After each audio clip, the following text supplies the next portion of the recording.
First look and hands-on of iPhone 14 Pro Max Spigen Thin Fit Case. If you're interested in buying this case, you can check the link in the description below. Those who look for cheap yet well-made cases know Spigen very well.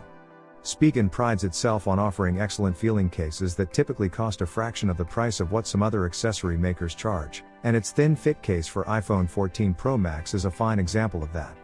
The thin fit is a very simple hard plastic case that leaves the iPhone 14 Pro Max's buttons, top and bottom exposed. Because it's more of a shell than a soft cushion, it's not likely to protect your iPhone much in the case of a drop. But some users prefer just having a very minimal protective layer wrapping around their handset to protect it from dings, scratches and scrapes, and the thin fit is suited well for that purpose.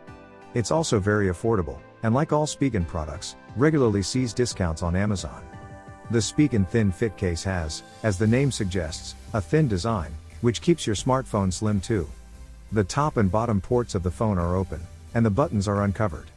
It's not the most protective case Spigen has to offer, so it isn't a great choice for anyone particularly clumsy. However, you get some corner protection with air cushion technology to keep the phone safe from tiny drops. The real advantage of this phone is the added grip, which is a very welcome addition to modern glass or ceramic-backed smartphones which are quite slippery.